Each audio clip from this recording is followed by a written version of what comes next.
موضوع الدرس في إثبات المعاد والرد على المشركين المعاندين المكذبين.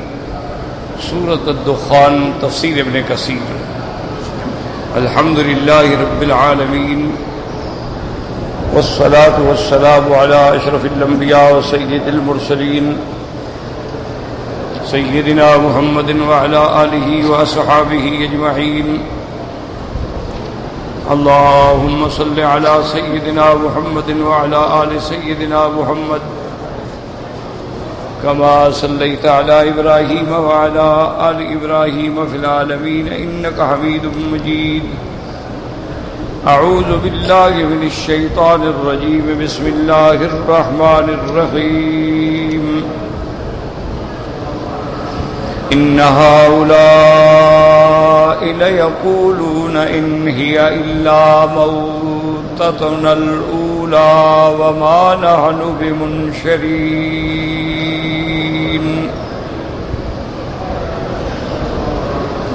فأتوا بآبائنا إن كنتم صادقين. أهم خير أم قوم تبع والذين من قبلهم أهلكناهم إنهم كانوا مجرمين.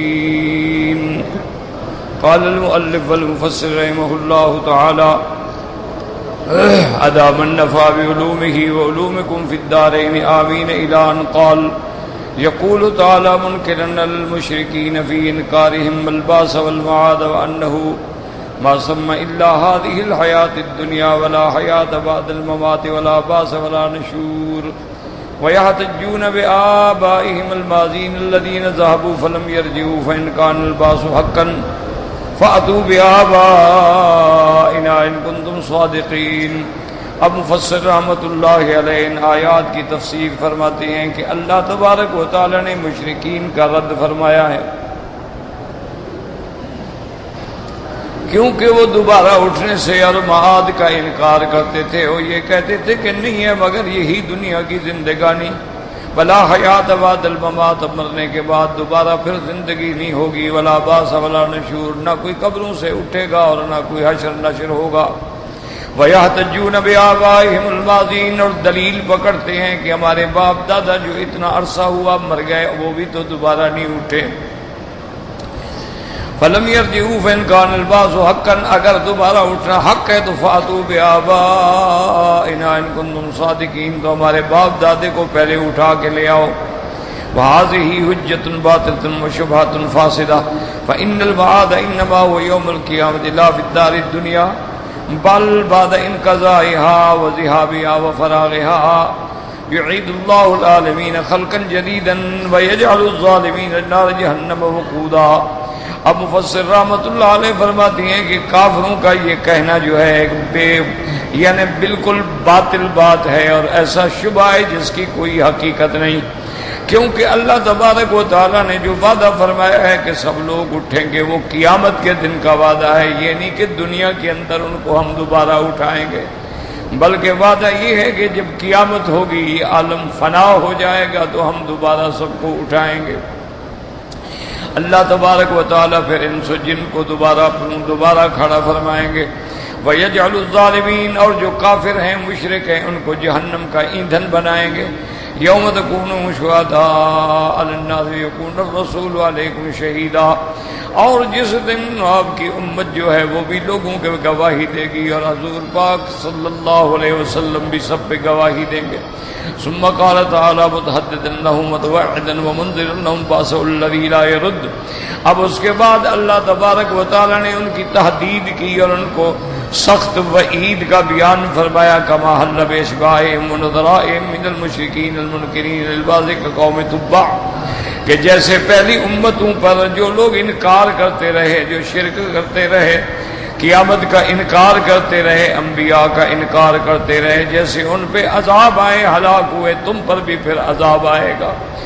اور ان میں اللہ نے ذکر فرمایا قوم تبع کا، وہم سبا، یہ یمن کے علاقے کی قوم حيث أهلكهم الله عز وجل وخرب بلادهم وشردهم في البلاد وفرقهم شطر بدر كما تقدم ذلك في سورة سبا وهي مصدرة بإنكار المشركين للمعاد وكذلك ها هنا شبههم بأولئك وقد كانوا عربا من قحطان كما أن هؤلاء عرب من أدنان وقد كانت حمير وهم سبا كلما ملك فيهم رجل سموه تبان كما يقال كسرى من ملك الفرس وقيس من ملك الروم وفرعون من ملك مصر كافرا والنجاشي من ملك الحبشة وغير ذلك من أعلام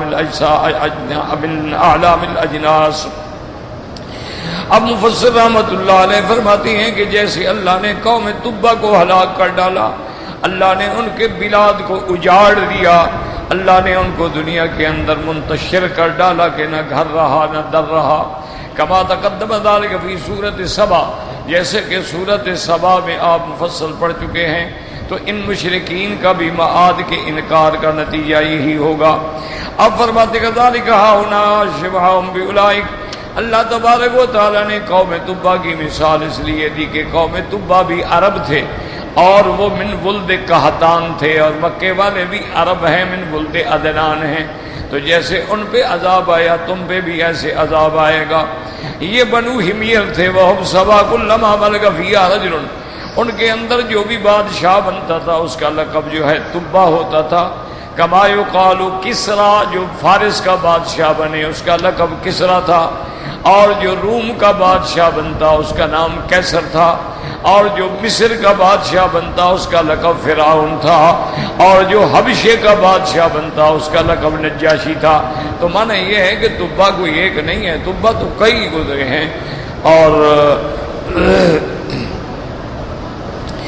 سب سے زیادہ مشہور تبا جو ہے ہم پڑھیں گے انشاءاللہ، اس کا نام تھا اسعد. سرکار دو عالم صلی اللہ علیہ وسلم سے 700 سال پہلے گزرے. یہ بنو حمیر تھے یمن کے علاقے میں، اور پھر یہی وہ بادشاہ ہے اسعد تبا جو ہے جس نے پورا شام فتح کیا، پورا افریقہ فتح کیا، حتیٰ کہ فتوحات کرتے کرتے کرتے سمرقند و بخارا تک جا کے ملک فتح کر ڈالا. اور جب یہ واپس آیا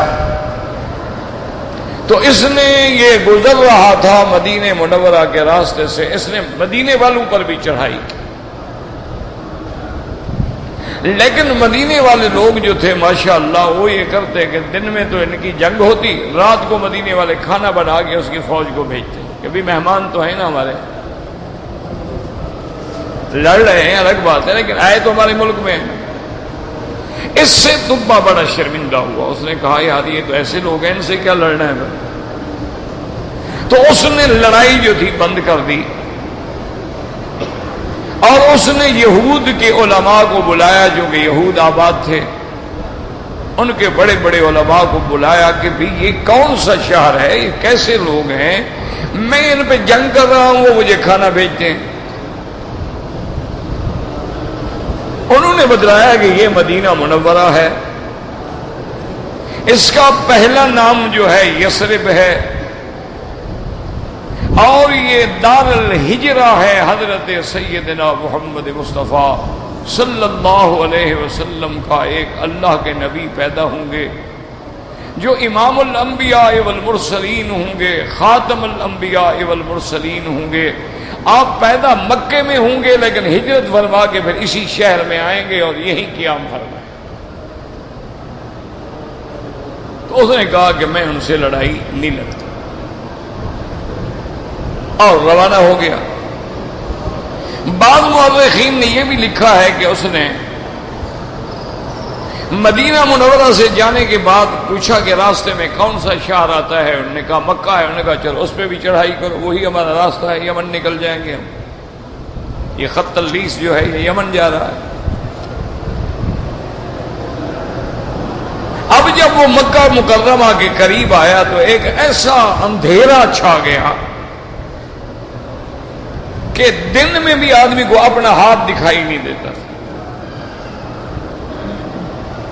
تبا گھبرا گیا کہ یہ کوئی انہونی بات ہے، ایسا تو کبھی نہیں ہوا. اس نے پھر انہی علماء کو بلایا جو یہود کے علماء تھے، پوچھا کہ یہ کیا بات؟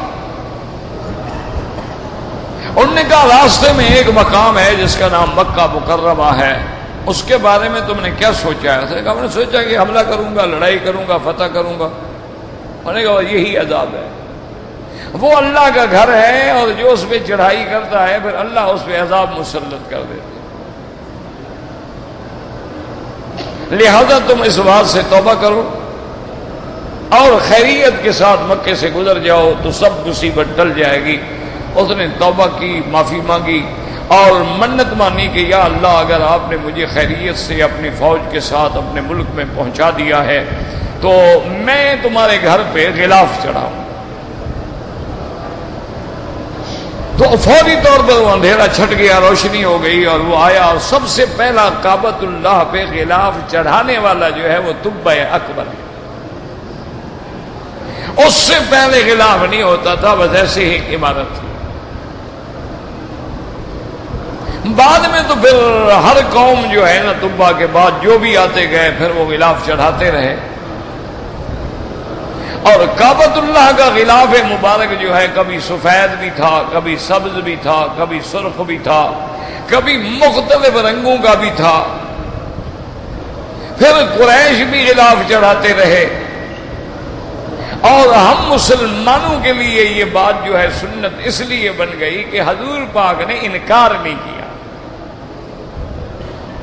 حضور پاک صلی اللہ علیہ وسلم نے جب غلاف دیکھا تو آپ نے یہ حکم نہیں دیا کہ غلاف اتار دو۔ تو اللہ کا پیغمبر حکم دے یا عمل فرمائے یا آپ کے سامنے ایک بات ہو اور آپ خاموش رہیں، وہ سنت ہو جائے۔ اسی لیے پھر ہر دور میں بادشاہان ملک جو تھے وہ غلاف کعبہ چڑھاتے رہے، اور سب سے آخر میں پھر مصر سے غلاف بن کے آتا تھا۔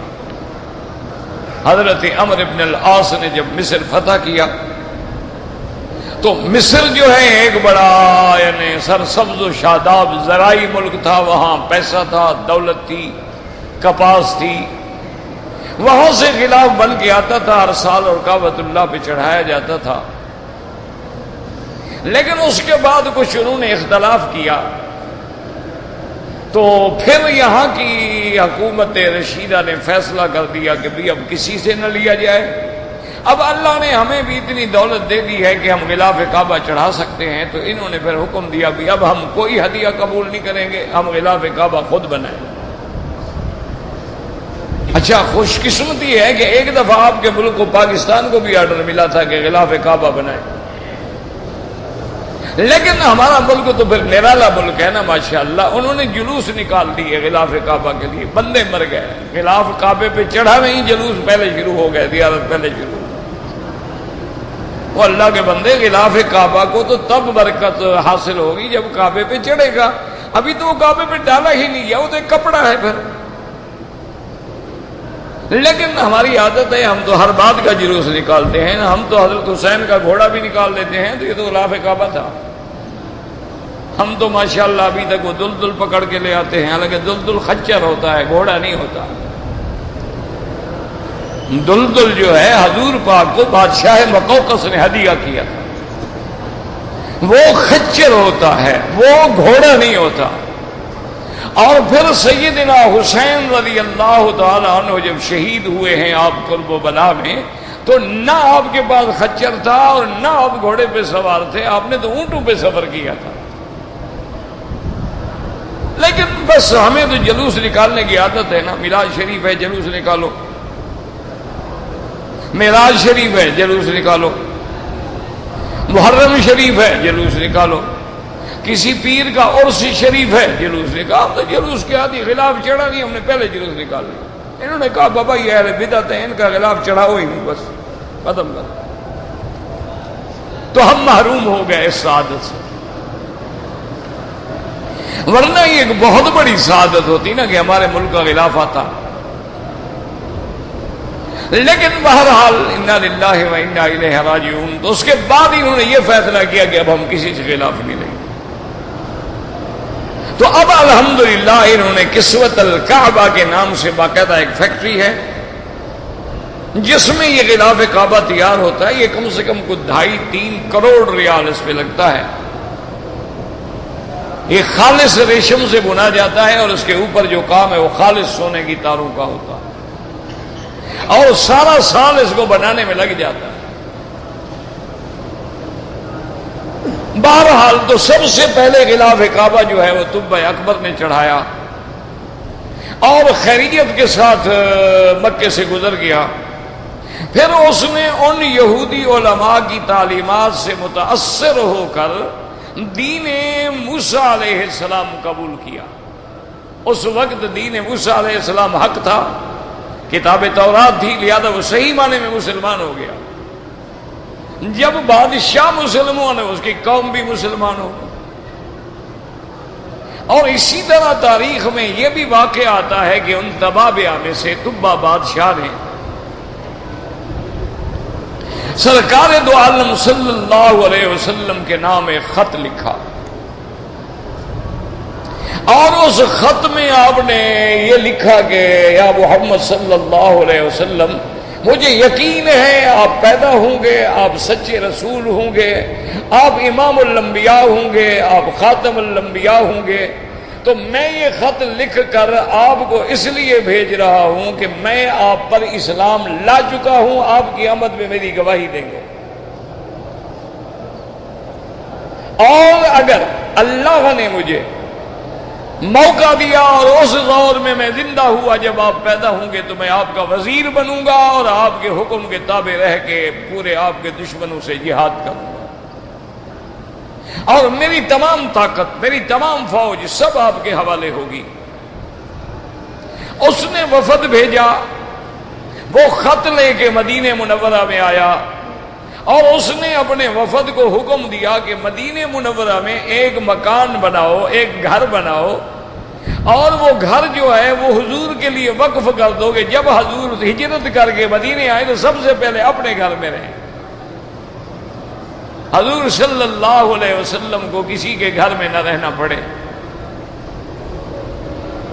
تو اس بادشاہ نے وہ مکان بنوایا اور وہ خط دیا، اور وہ خط جو ہے خدا کی شان ہے، ابو ایوب انصاری کے خاندان کو حوالے کیا گیا، اور وہ خط چلتے چلتے چلتے اللہ کی شان دیکھیں کہ حضرت ابو ایوب تک پہنچا، اور جب حضور صلی اللہ علیہ وسلم مدینہ منورہ ہجرت فرما کے تشریف لے گئے تو سنیت الوداع پر آپ کا استقبال ہوا، اور تمام مدینے والے ٹوٹ پڑے، اور سب نے کہا کہ حضور آپ میرے مہمان بنے، اب وہ کہیں میرے مہمان بنے، اور وہ کہیں میرے مہمان بنے۔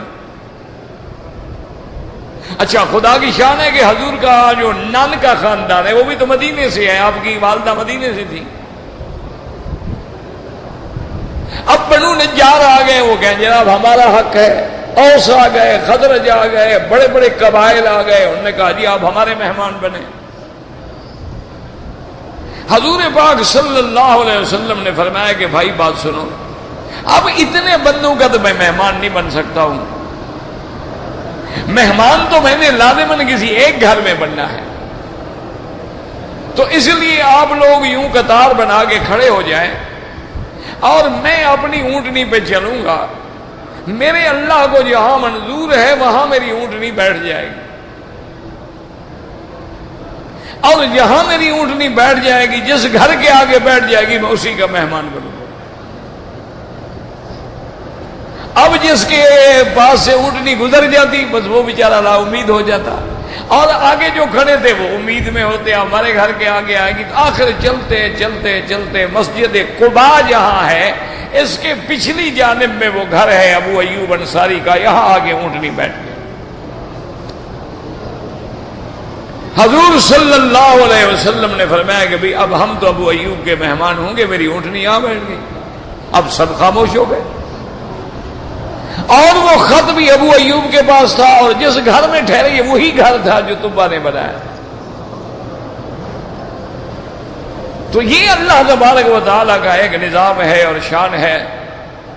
لیکن ہماری برادری جو ہے نا، ہمارے مولوی حضرات جو ہوتے ہیں نا، یہ ہر بات سے ایک مسئلہ نکالتے ہیں، انہوں نے جناب ایک مسئلہ نکالا، انہوں نے کہا دیکھو جی حضور کی اونٹنی چلتے چلتے یہاں آگے بیٹھ گئی، اس کا مطلب ہے حضور کی اونٹنی کو بھی علم غیب تھا۔ وہاں بھی کہتے ہیں نبی کو بھی علم غیب نہیں ہوتا۔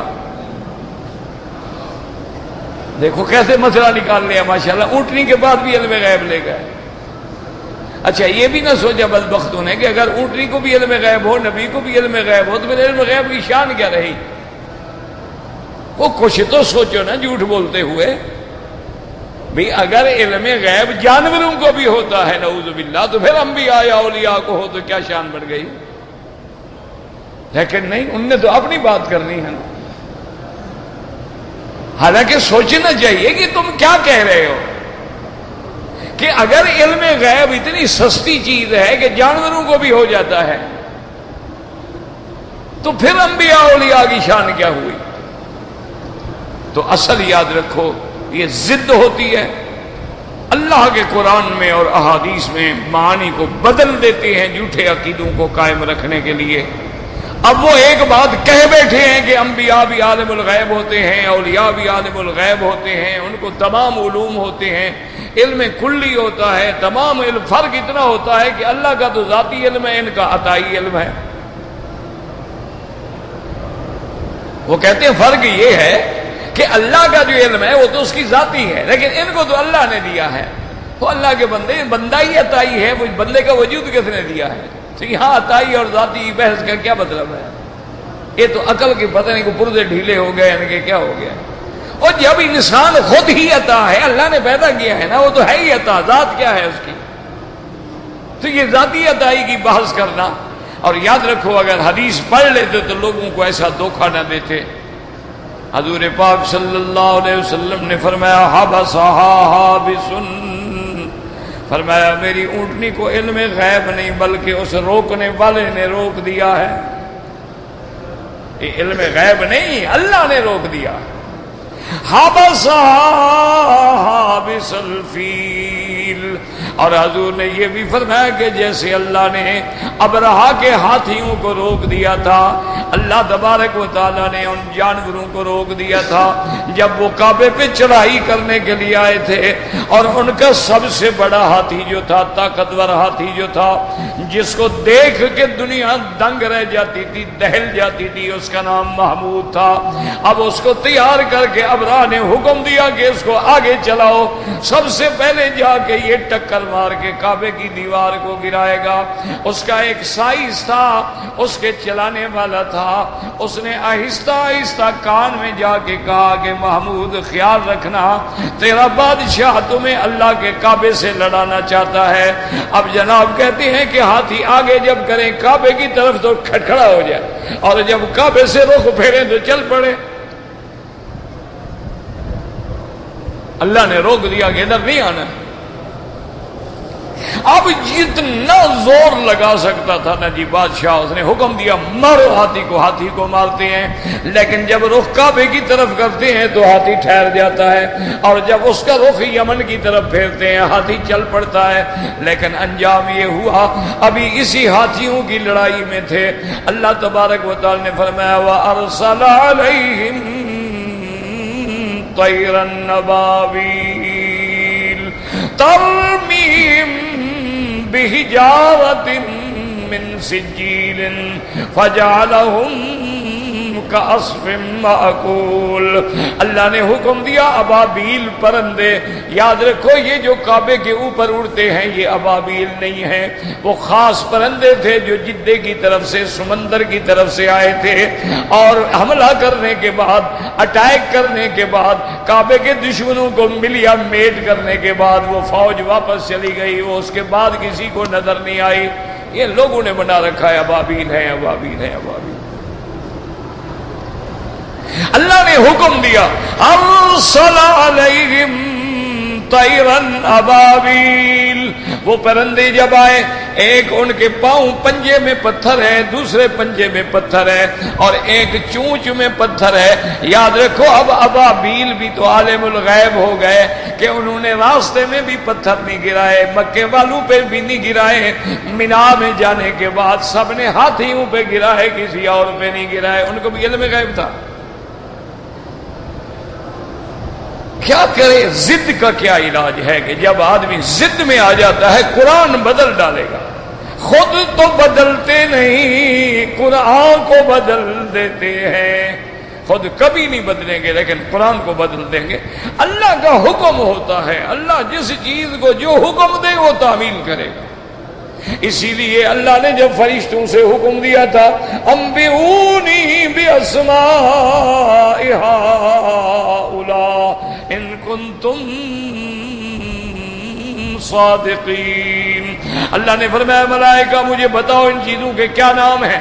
تو ملائکہ نے کیا کہا تھا؟ قالوا سبحانک لا علم لنا الا ما علمتنا، میرا مولا تیری ذات پاک ہے، بلند ہے ہر صفت نقصان سے، ہم نہیں جانتے مگر اتنا جتنا آپ نے ہمیں علم دیا ہے. جو علم دیا ہے وہ جانتے ہیں، جو نہیں دیا وہ نہیں جانتے. تو یاد رکھیں جتنا اللہ علم دیتے ہیں اس کے مطابق وہ تعمیل ہوتی ہے. تو بہرحال ہاتھیوں کو اللہ نے اپنی قدرت سے روکا تھا، اس لیے حضور نے فرمایا حابس الفیل، آپ نے فرمایا مدینے والوں ناراض نہ ہوں، اس کو بھی اسی ذات نے روکا ہے جس نے ہاتھیوں کو روک دیا تھا. اب میرے بس میں کوئی بات نہیں ہے. اسی لیے جب صلح حدیبیہ ہوتی ہے حضور پاک آ رہے ہیں اور صحابہ کی کوشش ہے کسی طرح حدود حرم میں داخل ہو جائیں. صحابہ نے حضور کی اونٹنی کو چلانے کی کوشش کی، فبرکت الناقۃ، حدیث میں آتا ہے اونٹنی بیٹھ گئی. اب صحابہ حیران ہو گئے، بھی سامنے تو حد حرم ہے، ایک دفعہ اگر ہم حرم میں داخل ہو جائیں گے تو مشرکین پھر ہمیں نہیں روک سکیں گے، چونکہ حرم امن کی جگہ ہے. کافر مشرک بھی اللہ کے حرم میں حملہ نہیں کرتا تھا، جنگ نہیں کرتا تھا. لیکن اونٹنی بیٹھ گئی، صحابہ حیران ہونے لگے. حضور نے فرمایا کیوں حیران ہوتے ہو؟ میری اونٹنی کی یہ عادت نہیں ہے کہ بزدل ہو کے یا تھک کے بیٹھ جائے. حبسها حابس الفیل، اس کو بھی اسی ذات نے روکا ہے جس نے ہاتھیوں کو روک دیا تھا. میرے بس میں کچھ نہیں. تو اللہ تبارک و تعالیٰ کے حکم سے حضور حضرت ایوب انصاری کے گھر میں مہمان ہوئے. تو تاریخ بتلاتی ہے کہ یہ وہی گھر ہے جو طبہ اکبر نے خرید کے حضور کے لیے چھوڑا تھا، اور وہ خط چلتے چلتے ابو ایوب کے خاندان میں حضور کے پاس بھی پہنچا. اس لیے قرآن دیکھے سورۃ سبا میں بھی ہے، اس میں بھی ہے، اللہ نے جہاں جہاں ذکر کیا ہے قوم طبہ کی قوم کا ذکر کیا ہے، طبہ کا نام نہیں لیا ہے چونکہ طبہ مسلمان ہو گیا تھا. اللہ نے فرمایا قوم طبہ پہ عذاب آیا ہے، اللہ نے یہ نہیں فرمایا کہ طبہ اور اس کی قوم پہ آیا. تو اسی لیے وجہ یہ تھی. اچھا، خدا کی شان یہ ہے کہ وہ جب تک زندہ رہا مسلمان رہا، اس کے مرنے کے بعد اس کی قوم جو تھی پھر بت پرست بن گئی، تو ان کی قوم پہ عذاب آیا لیکن طبہ عذاب سے بچ گیا. اسی طرح آثار صحابہ میں آتا ہے، حضرت ابن عباس فرماتے ہیں کہ آقا نے رحمت دو جہاں نے فرمایا لا تسبوا طبان فإنه قد اسلم. آپ نے فرمایا خبردار طبہ کو کبھی گالی نہ دینا، وہ مسلمان ہو گیا تھا، اسلام لے آیا تھا. وہ حضرت موسیٰ علیہ السلام کی شریعت پہ تھا، اس نے تورات پہ ایمان لایا، موسیٰ علیہ السلام پہ ایمان لایا. تو یہ 700 سال پہلے گزرے ہیں سرکار دو عالم صلی اللہ علیہ وسلم کی بعثت سے. اور وہ جو ہاتھیوں والا واقعہ ہے یاد رکھو، ولد سنۃ الفیل، وہ اسی سال واقعہ ہوا ہے جس سال پیدا ہوئے محمد مصطفیٰ صلی اللہ علیہ وعلا آلہ وصحبہ وسلم تسلیما کثیرا کثیرا. اس میں اشارہ تھا کہ میرا مدنی یہ ابو جہل لینڈ کمپنی تیرا کیا بگاڑے گی؟ ہم نے تیرے ہاتھیوں کو تباہ کر دیا ہے تو تیرے ان دشمنوں کا کیا مقابلہ ہے جو تیرا مقابلہ کریں گے. اسی ولادت والے سال میں یہ واقعہ حضور نے نہیں دیکھا ہے، حضور سے آپ تو اسی سال پیدا ہوئے ہیں. تو اس لیے اللہ تبارک و تعالی نے فرمایا کہ میرے محبوب آپ اپنی قوم کو بتلا دیں کہ تم سے پہلے جو قوم طبہ گزری ہے ان کو بھی ہم نے ہلاک کر دیا، ان کو بھی ہم نے عذاب میں ڈالا ہے. تمہاری کیا طاقت ہے، تم بھی عذاب میں پس جاؤ گے. لہذا ایسی باتیں نہ کرو کہ ہمارے باپ دادے کو لے آؤ، ہمارے باپ دادے کو کیا باپ دادے کو لے آؤ.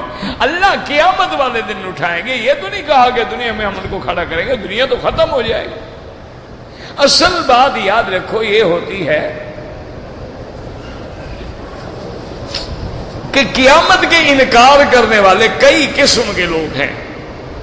بعض فلاسفہ ہیں، فلسفے والے ہیں، بعض ملاحدہ ہیں، بعض زنادقہ ہیں، اور بعض مشرکین ہیں، اور بعض جہلا ہیں.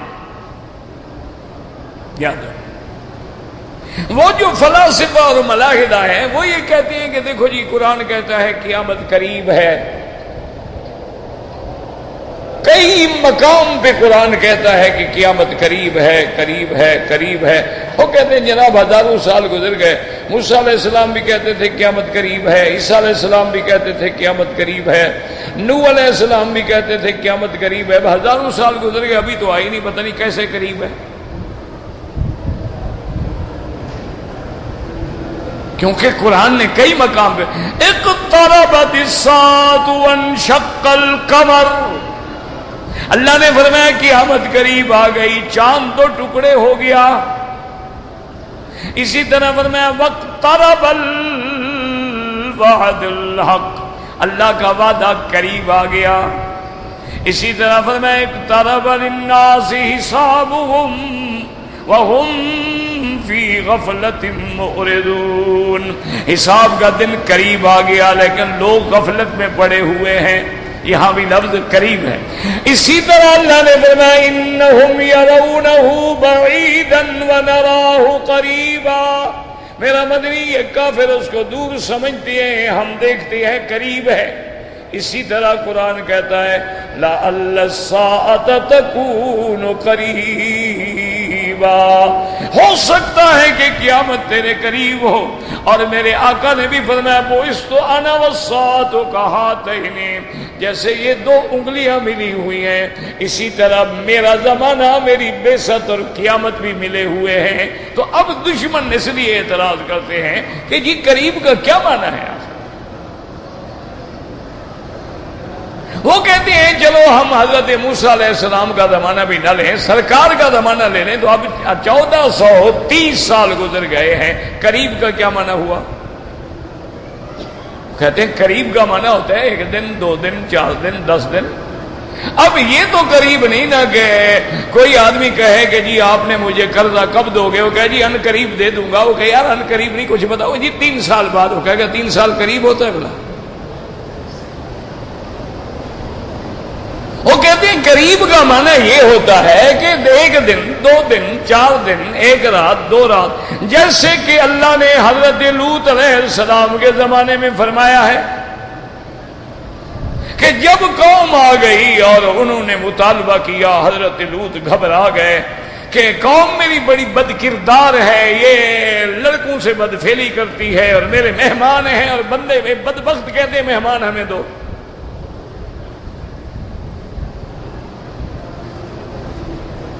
اب جناب حضرت لوط علیہ السلام جب گھبرا گئے بالکل کہ اب کیا کریں، حتیٰ کہ حضرت لوط علیہ السلام نے ان کو شرم دلایا کہ تمہارے گھروں میں میری بیٹیاں ہیں، عورتیں ہیں، بدبخت ہو، ان کو چھوڑ کے تم لڑکوں سے بدفعلی کرتے ہو. اور یاد رکھو یہ اتنا بڑا گناہ ہے کہ حضرت لوط کی قوم سے پہلے کسی قوم میں یہ گناہ نہیں تھا. انکم لتاتون الفاحشۃ ما سبقکم بها احد من العالمین، اللہ کے پیغمبر نے کہا ظالمو تم ایک ایسا گناہ کر رہے ہو کہ تم سے پہلے انسان اور جنوں میں کسی نے یہ گناہ نہیں کیا. اور خدا کی شان دیکھو کہ دنیا میں جتنے اللہ نے جانور پیدا کیے ان میں بھی یہ بیماری نہیں ہے انسان میں. اور اس کی سزا پتہ ہے کیا ہے؟ حدیث میں آتا ہے کہ اگر کوئی آدمی لواطت میں مبتلا ہے تو فاعل و مفعول دونوں کو قتل کر کے آگ میں ڈال دو.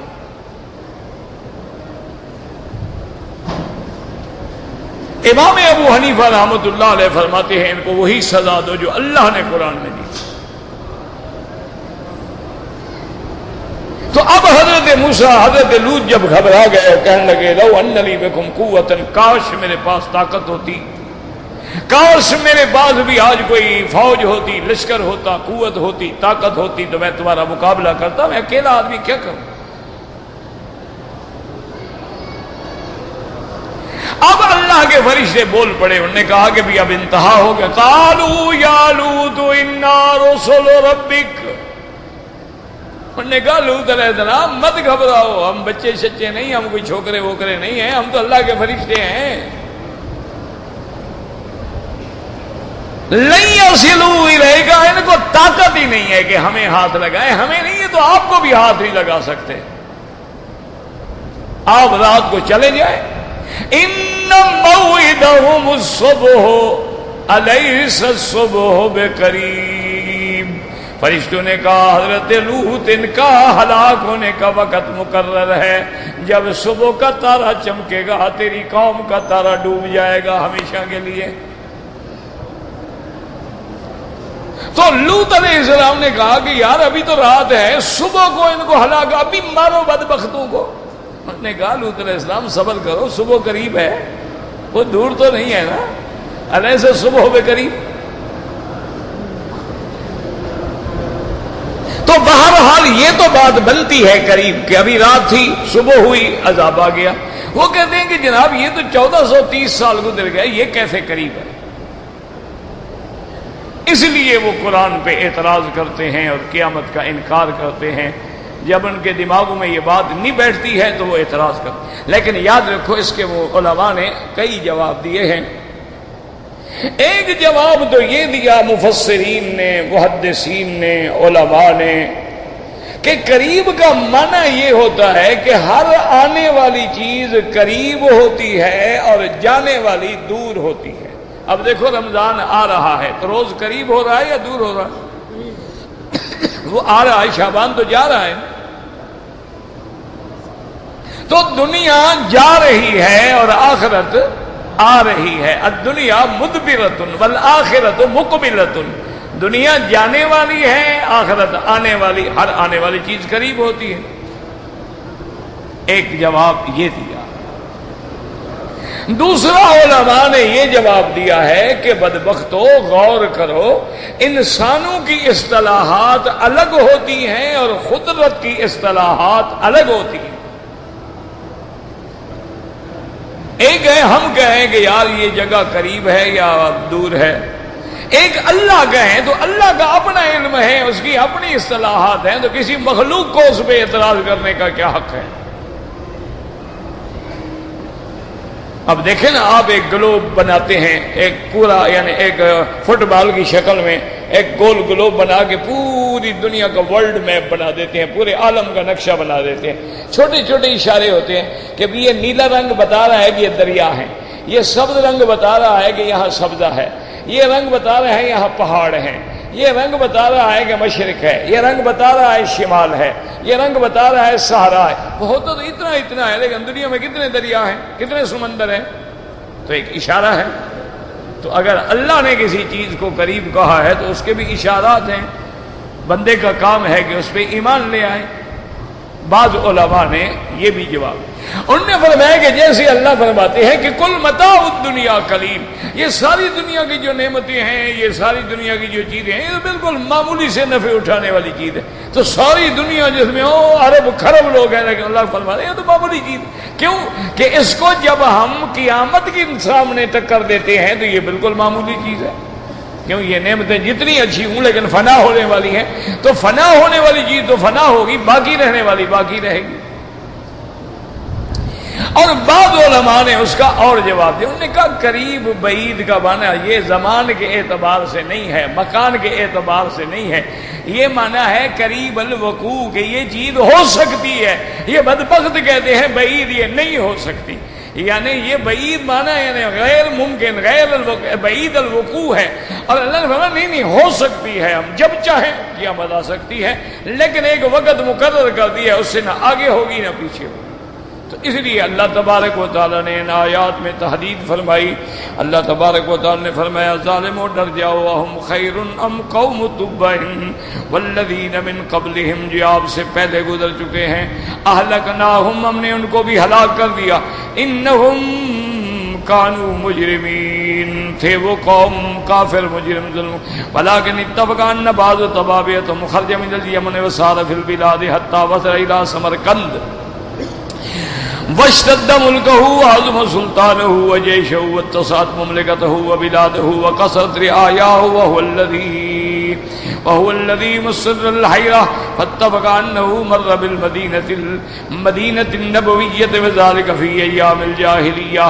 اب مفسر فرماتے ہیں کہ تاریخ دانوں نے لکھا ہے کہ طبابیہ جو تھے وہ بادشاہ یمن سے نکلا اور شہروں کو فتح کرتے کرتے کرتے سمرقند جا پہنچا۔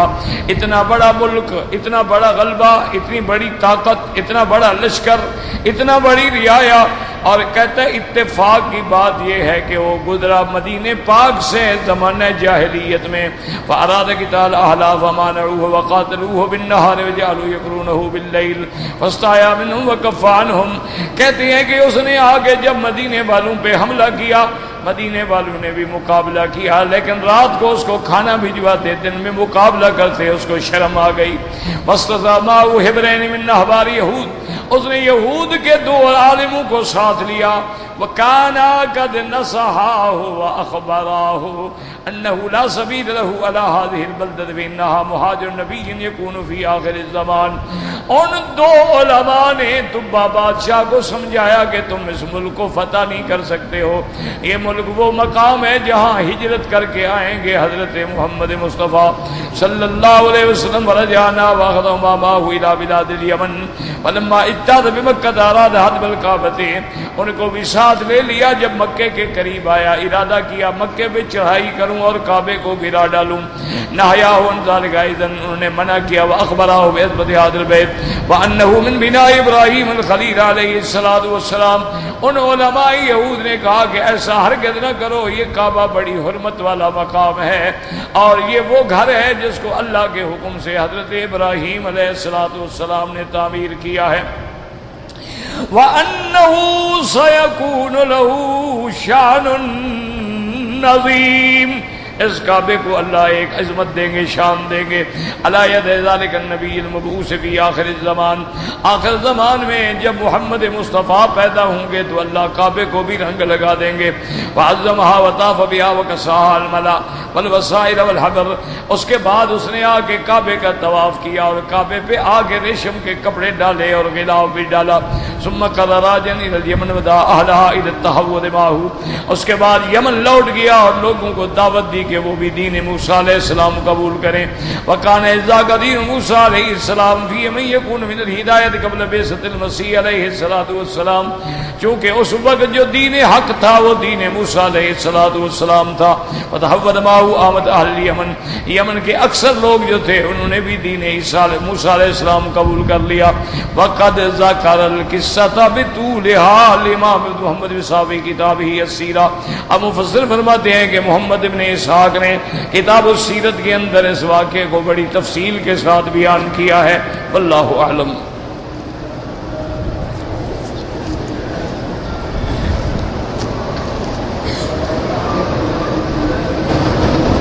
کہتے جی کہ صلو کما رأیتمونی اصلی، حضور پاک نے فرمایا کہ تم اسی طرح نماز پڑھو جیسے میں پڑھتا ہوں۔ بالکل ہمارا ایمان ہے اور ہر مسلمان کا ایمان ہے۔ اللہ نے تو صرف حکم دیا نماز پڑھو، نماز پڑھ کے کس نے دکھلایا؟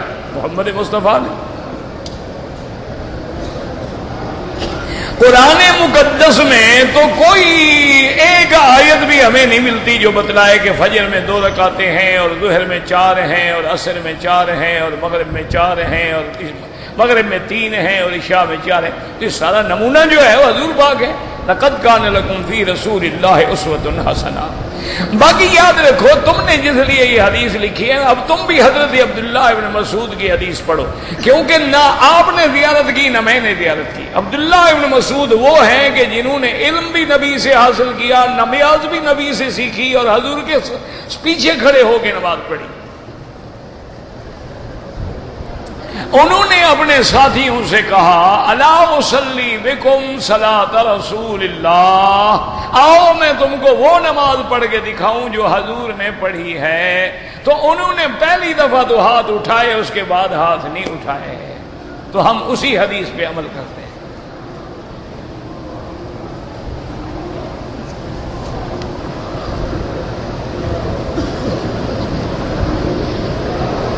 جی کہ جو لوگوں کو کلمہ سکھاتے ہیں، غسل کے فرائض سکھاتے ہیں، نمازیں سکھاتے ہیں، لوگ ان کو جاہل کہتے ہیں، اللہ ہدایت دے۔ بہرحال عالم تو وہ بھی نہیں ہوتے، جو آدمی صرف نماز کے فرائض یاد کر لے یا غسل کے فرائض یاد کر لے وہ عالم نہیں بن جاتا۔ عالم بننا بڑا مشکل ہے، لیکن اس کو جاہل بھی نہیں کہنا چاہیے، دین کا کام تو کر رہا ہے نا بیچارہ۔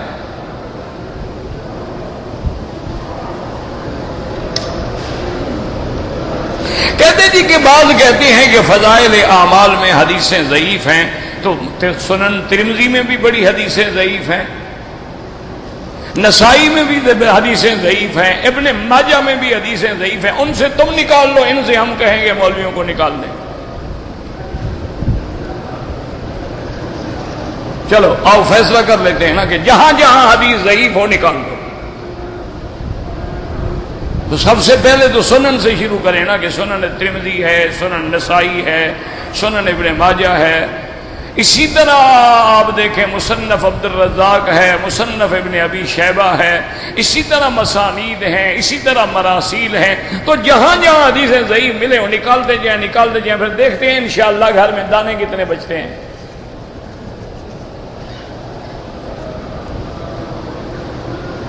یعنی اہل قرآن نے صحیح حدیث کا انکار کر دیا، تم نے ضعیف کا کر دیا، بچا کیا؟ وہ بھی کہتے ہیں قرآن اللہ نے اتارا ہے، حدیث تو اتاری نہیں، حدیث تو 250 سال بعد لکھی گئی۔ کس طرح لوگوں کو حضور کی باتیں یاد رہیں 250 سال تک؟ اللہ سے ہدایت مانگا کرو، اور یاد رکھو کہ حدیث ضعیف ہونے کے وجوہات ہیں، ضعف بے اعتبار روایت ہے یا ضعف بے اعتبار درایت ہے، اور ضعف جو ہے پھر دیکھنا پڑے گا۔ اچھا کبھی کبھی آپ دیکھیں ترمذی شریف کھول کے، جو اتنا بڑا امام ہے، اتنا بڑا محدث ہے، وہ لکھتا ہے کہ حدیث تو ضعیف ہے بلکہ غریب ہے، لیکن والعمل عند اکثر اہل العلم، لیکن اہل علم کا عمل اسی حدیث پہ ہے۔ تو تعامل امت جو ہے اس کا بھی ایک بہت بڑی طاقت ہوتی ہے۔ امام شافعی رحمت اللہ علیہ فرماتے ہیں کہ اصح الکتاب بعد کتاب اللہ موطا، کہ موطا امام مالک جو ہے اللہ کے قرآن کے بعد صحیح کتاب ہے، اس میں ساری حدیثیں صحیح ہیں، لیکن 70 حدیثوں پہ امام مالک نے خود عمل نہیں کیا۔ وجہ یہ تھی کہ اہل مدینہ کا ان پہ عمل نہیں تھا۔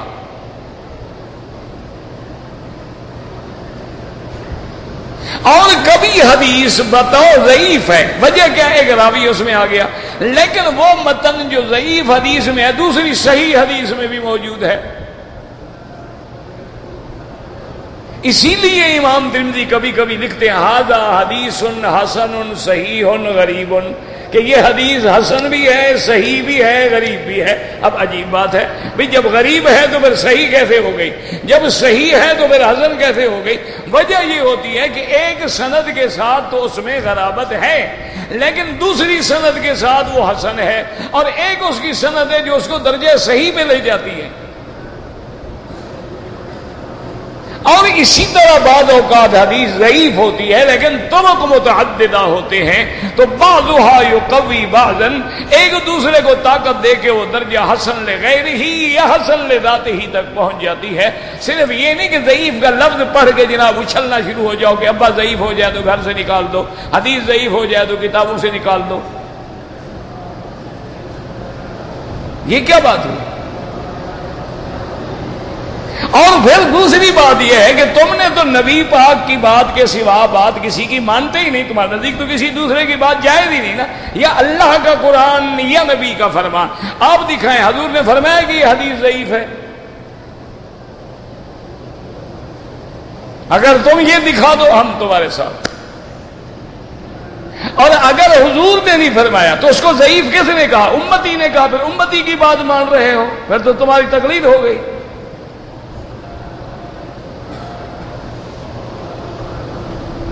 یہ کیا بات ہے کہ تم اگر امام بخاری کی مانو تو کوئی حرج نہیں، ہم ابو حنیفہ کا نام لیں تو نعوذ باللہ کافر ہو جائیں؟ یہ کیا بات ہے؟ حالانکہ امام بخاری تو امام صاحب کے شاگردوں کا شاگرد ہے، امام بخاری عبداللہ ابن مبارک کے شاگرد ہیں. عبداللہ ابن مبارک امام حنیفہ کا شاگرد ہے رحمت اللہ علیہم. یہ چھوٹی چھوٹی باتوں پہ ضد نہ کیا کرو. اللہ تبارک و تعالی تمام ائمہ، تمام محدثین، تمام علماء، تمام فقہا پہ کروڑوں رحمتیں فرمائے. اور پھر جس کتاب پہ تم نے اعتراض کیا ہوا اسی کتاب کو ٹھنڈے دل سے پڑھو کہ نیچے حوالہ ہے کہ یہ حدیث فلاں کتاب سے لی ہے.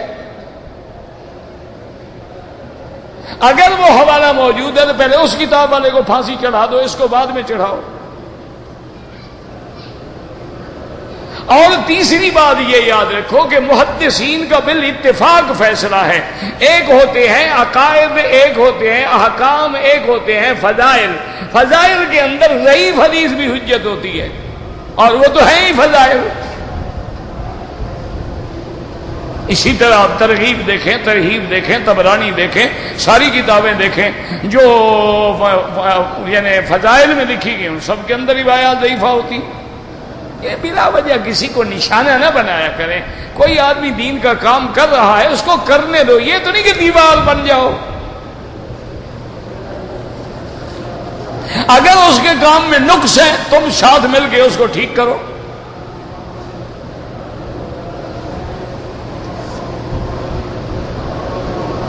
کہتے جی کہ جب جنازے کی نماز ہو رہی ہوتی ہے کچھ لوگ امام کے آگے صفیں بنا لیتے ہیں، ان کی نماز بالکل نہیں ہوتی جو امام کے آگے ہوتے ہیں.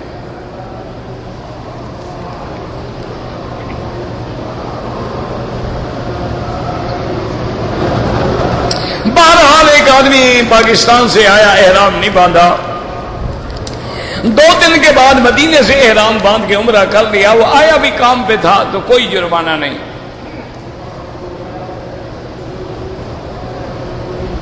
کہتے تھے کہ امت کی نجات کا حل جو ہے وہ امر بالمعروف اور نہی عن المنکر میں نہیں بالکل ہے.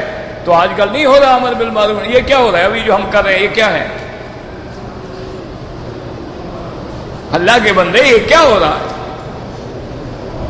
وہ تو ایک پرانے دور کی بات ہے، شاید حضرت اللہ شاہ بخاری رحمت اللہ علیہ کی بات ہے کہ ایک افسر ہوتا تھا، وہ تھا ذرا کمیونسٹ دماغ کا آدمی.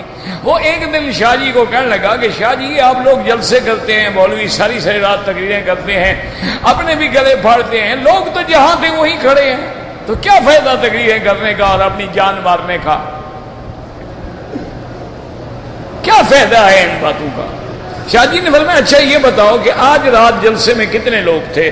اس نے کہا جی اخباروں میں تو 50,000 لکھا ہے لیکن ہماری رپورٹ ہے کہ 10,000 آدمی تھے. آپ نے فرمایا جلسہ کب شروع ہوا؟ اس نے کہا جی عشاء کی نماز کے بعد. کب ختم ہوا؟ فجر کی نماز کے بعد. انہوں نے کہا عشاء کی نماز سے لے کر فجر تک 10,000 آدمی کو میں نے گناہوں سے روک کے تقریر میں بٹھائے رکھا، یہ تھوڑا فائدہ ہے؟ کہ سگریٹ والا سگریٹ سے رکا ہوا، چوری والا چوری سے رکا ہوا، جھوٹ بولنے والا جھوٹ سے رکا ہوا ہے، غیبت والا غیبت سے رکا ہوا ہے. ایک مخلوق 10,000 بندے کو ساری رات گناہوں سے روک لو، یہ مولویوں کا تھوڑا کام ہے؟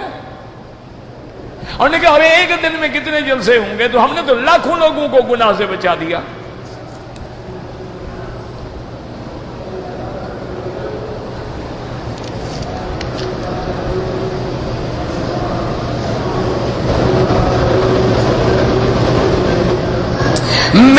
میں نے حج کیا، میرے ایک رشتہ دار نے کہا تھا کہ آپ کی قربانی کے پیسے میں نے جمع کرا دیے، آپ کی قربانی ہو گئی ہے، احرام کھول دے. میں نے کھول دیا. بعد میں پتہ چلا نہ اس نے پیسے دیے نہ قربانی کی. اب آپ 2 بھریں، ایک وہ جو نہیں ہوئی، ایک جرمانے کی. رشتہ دار تو پھر ایسے ہوتے ہیں. اسی لیے عربوں میں ایک مثال ہے، وہ کہتے ہیں الاقارب کالعقارب. اقارب الف کے ساتھ لکھو نا اقربا تو رشتہ دار، عین کے ساتھ لکھو تو بچھو. وہ کہتے ہیں رشتہ دار ہوتے ہی بچھو ہیں. کہ یہ رشتہ دار ایسے ہوتے ہیں جیسے آدم نے کہا نا کہ دور، یہ تو وہ کہتا ہے کہ گیلی لکڑیاں ہیں، دور ہوں تو دھواں دیں اور قریب ہوں تو جل جائیں. رشتہ دار اچھے ہوتے تو حضور کو نکال دیتے. بلا رشتہ داروں کا کیوں کم کرتے ہو؟ رشتہ دار ایسے ہوتے ہیں، برداشت کرو. مکے سے نکالنے والے حضور کو رشتہ دار تھے، تم ہم نے نکالا تھا. اسی لیے آپ نے بیان کیا لو ما خرجنی قومی، اگر میری قوم مجھے نہ نکالتی ما خرجت من کے ابدا، مکہ میں تمہیں کبھی چھوڑ کے نہ جاتا. یہ رشتہ داروں کا غم نہ کیا کرو، بس ان کے ساتھ بھلا کرتے رہو اور بھلائی کی امید بھی نہ رکھو. نیکی کر دریا میں ڈال.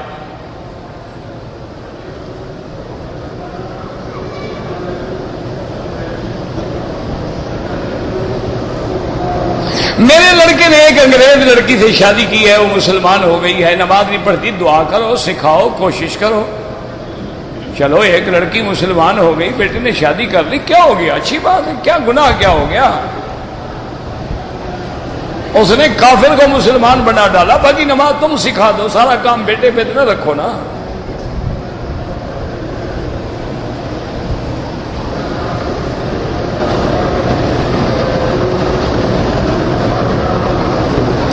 کیا شبان پتہ نہیں کیا 6 رکعت، مجھے نہیں پتا کیا لکھا ہے آپ نے، سمجھ ہی نہیں آتا. ظہر اور عصر میں امام قرات نہیں کرتے ہیں، یہ تو غلط لکھا ہے آپ نے. قرات نہیں کرتا نماز کیسے ہو جاتی ہے؟ عجیب بے وقوفی والی بات ہے. امام قرات کرتا ہے لیکن زور سے نہیں کرتا ہے، یعنی جہر سے نہیں کرتا. یہ تو نہیں نا کہ قرات ہی نہیں کرتا. تو جب قرات کر رہا ہے چاہے زور سے کرے چاہے ایسا کرے، حضور نے ہمیں یہ حکم دیا ہے کہ جب پڑھے تم چپ رہو. مسلم میں حدیث ہے ابھی موسیٰ اشعری کی اذا قرأ فانصتوا. اب وہ تو پڑھ رہا ہے نا.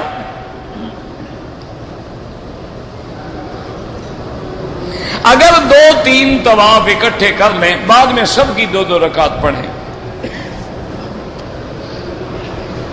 سو جانے سے وضو ٹوٹ جاتا ہے، بالکل ٹوٹ جاتا ہے. داڑھی منڈوانا حرام ہے، بار بار منڈوانا گناہ کبیرہ ہے اور آدمی فاسق و فاجر ہو جاتا. ایک احرام میں 3-4 عمرے کریں، 200 عمرہ کرو، جب تک پاک ہے استعمال کرو.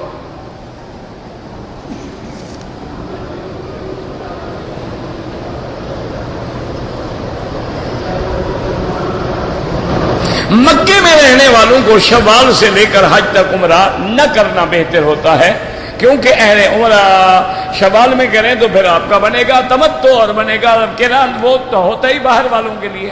ذالک لمن لم یکن اہلہ حاضر المسجد الحرام، یہ تو قرآن کا مسئلہ ہے.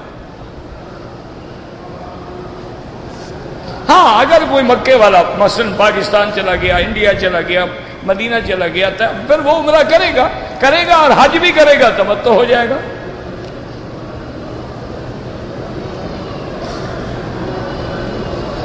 میں نے عمرہ کیا، بال نہیں کاٹے، کینچی لگائے، یعنی لگا کے یوں کر لیا، یا تھوڑے کاٹے. اب تھوڑے کاٹے تو تب بھی دم پڑ گیا، سارے بال بھی کٹواؤ اور ایک بکری دم بھی دو.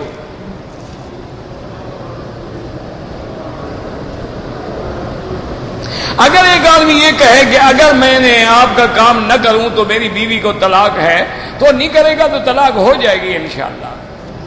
ہاں فکر نہ کرو، پکا کام ہو جائے گا.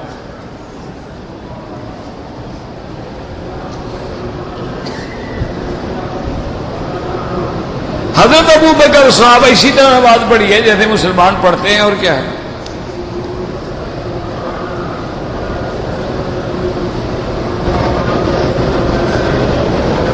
بیوی جس کا خامند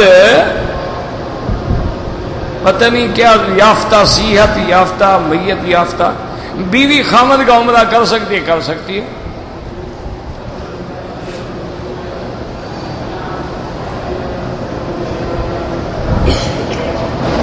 عرب اگر آپ نے عمرہ کرنے کے بعد بال کٹوائے ہیں سارے سر کے، کوئی دم نہیں، یہ ٹک لگاتے ہیں نا، 2 بال ادھر سے 2 ادھر سے 2 ادھر سے، ان پہ دم پڑ جاتا ہے.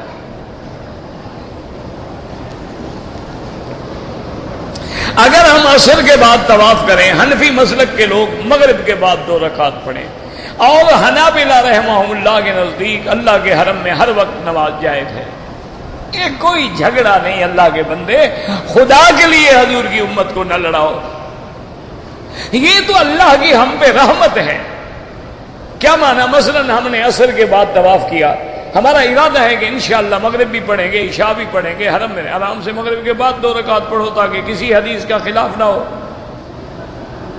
اور اگر آپ کا قافلہ تیار کھڑا ہے، ساتھی تیار کھڑے ہیں، سامان گاڑی میں رکھا جا چکا ہے، آپ پڑھنے 2 رکعت جائیں، کوئی بات نہیں، گنجائش ہے، عمل کر لو، یہ کوئی لڑائی کے مسئلے تو نہیں ہے،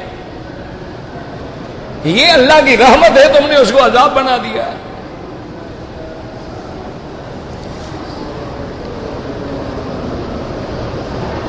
طواف کے دوران جب شروع کریں تو حجر اسود کی طرف رخ کر کے بسم اللہ اللہ اکبر، اس کے بعد ہر چکر میں رخ کر کے اللہ اکبر کہیں تو جائز ہے، چلتے ہوئے اللہ اکبر کہیں تو جائز ہے۔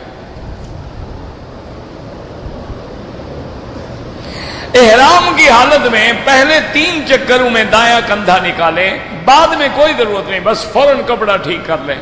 یہ بالکل بے وقوفی ہے کہ نماز بھی کندھا نکال کے پڑھتے ہیں، نماز مکروہ ہو جاتی ہے۔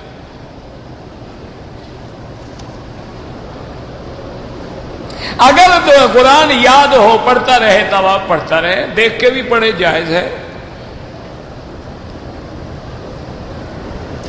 عورتوں کی نماز بالکل عورتیں جماعت کے ساتھ نماز پڑھیں جب حرم میں موجود ہیں، ان کی نماز گھر میں پڑھنا افضل ہے، لیکن مسافر عورت کہاں جائے، کہاں ہے اس کا گھر، ہوٹل میں بیٹھے، کوئی اعتبار ہے اس کی عزت کا؟ یہاں تو ماشاءاللہ ہمارے بخشے بخشائے ہوئے بکرے کھڑے ہیں۔ بالکل یہ نہ سمجھنا کہ مکے میں تو ابو جہل خود کام کرتا ہے، چونکہ مرکز اسلام ہے۔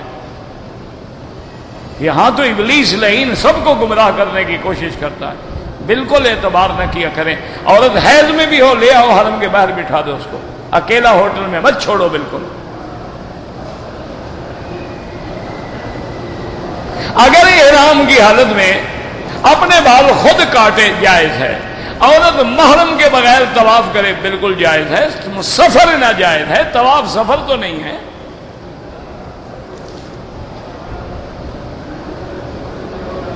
اگر عمرے کے لیے آئے ہیں ہم ہندوستان سے، رمضان المبارک کا روزہ فرض ہے، اگر رکھ سکتے ہو رکھ لو، نہ رکھو تو گناہ نہیں ہوگا، کیونکہ اللہ نے ہمیں سفر میں رعایت دی ہے۔